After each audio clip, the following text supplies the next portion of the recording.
So I'm back again. Here I am. I'm back again then. See, I wanted to go into like Ian McKellen in Cold Comfort Farm. Oh, you're back again then. You're crawling out of your doomed houses. You know how Sorry, let's see if I can do it. You know how you burn your hand getting a cake out of the oven or lighting one of them godless cigarettes and you clap back a pat of butter on it to take the pain away, eh? Well, there'll be no butter in hell. You have to watch that movie. If you've never seen it, you have. It is the strangest movie. It has like Ian McKellen, Kate Beckinsale. It has Rufus Sewell. It has gosh, I forgot her name.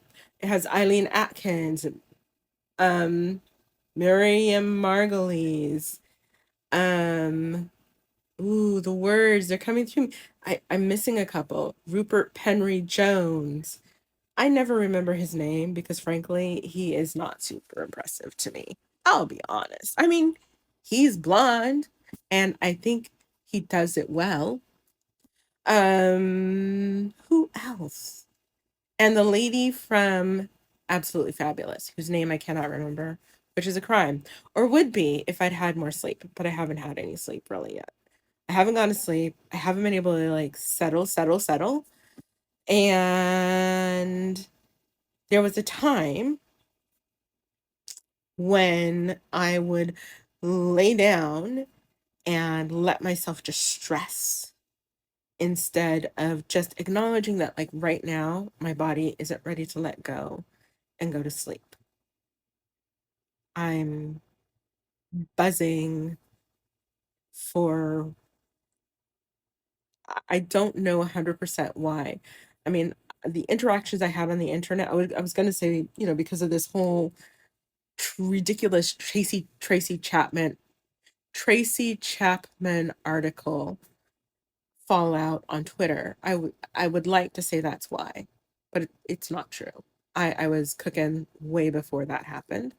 Um, I'm feeling strange. I'm feeling, I hate that on top of the fact that like I have sleep disturbances normally just because of my illness. Now I have to like try to figure out how much of it is the illness, how much of it is just how much of it is anxiety. I do not know. So I've taken my meds. I'm exhausted. I'm more relaxed than I have been in like at least a year. And believe me, I'm good at doing things that relax me. Like I read books and I write I do not want to know what kind of spider that came from. I write, I reach out and talk to friends when I need to. I Okay, so I've worked really hard at trying to do the things that you do in order not to feel horrible. So, I'm tired, but I cannot sleep at the moment. I feel like I need like I'm watching Grimm. It's kind of a counter irritant in a way because it's not. It is not in any way really a relaxing show. Yes, it's relaxing in the sense that I've seen it for probably four, almost five times. So that makes it a little relaxing, but the subject matter is not. It's very intense. But sometimes there are things that if I watch that are like that, like if I watch them, they kind of meet my aggravation or tension or restlessness where it is and allow me to sort of siphon it off into the story, the storyline. But right now, I can't even make myself sit down and watch the freaking show. And I don't know what that's about. I think part of it is about I would like to be doing more than I am. Part of it, yeah. Because honestly, up until a few weeks ago, I had my weekly online gig where I sang at a club at a in a virtual world and was feeling quite, about it. Um, and I felt like I was improving and I felt like I could, look around for work and stuff like that. But right now I'm barely functional because I'm always sleepy. Usually I'm never sleepy. Like I I do the things that I do in order to get to a place where my body can unclench enough to let me go to sleep. And the frustrating thing about it is that it isn't just about anxiety, it's also the illness. Part of MACFS is sleep disturbance. And I have a lot of that. And I always have. Um, I did have some of those conversations. I had 3 conversations with 3 friends and told them what they meant to me. They are the people who have been in my life the most consistently over the past few years and who have, excuse me, invested uh, the most, with the exception of one. I still have one other person that I need to talk to.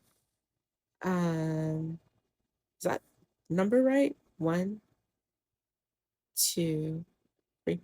No, I've got 5 people to talk to, and I've talked to 4.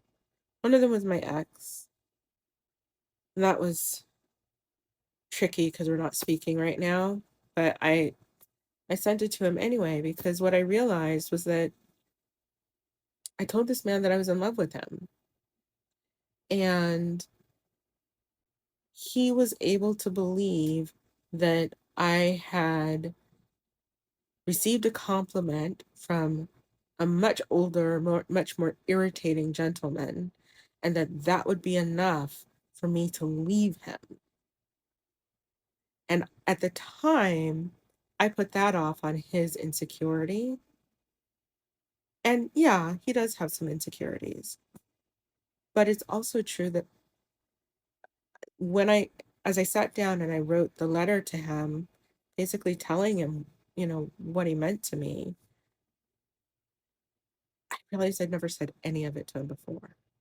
I told him that I loved him, told him I thought he was a great guy, but I never told him that when I was starting at 13 at my mother's behest, I began writing down what I thought I would want in a partner in life. And I did it again. She asked me to do it again at 17, and I sort of kept up the practice. And I met this man, and he hit a lot of the really important qualities that I always wanted in a partner. And I was with him for like on and off for a year, and I've known him for 5, and I have never told him that. Is it any wonder that he thought being complimented by somebody who generally irritates me might be enough for me to start thinking there'd be greener grass somewhere else? It's just unbelievable. I had no idea I was this way. And I'm trying not to like beat myself up over it. And I think I'm mostly succeeding, but I just feel like I've wasted a lot of time. Anyway, so that's me for right now. Bye.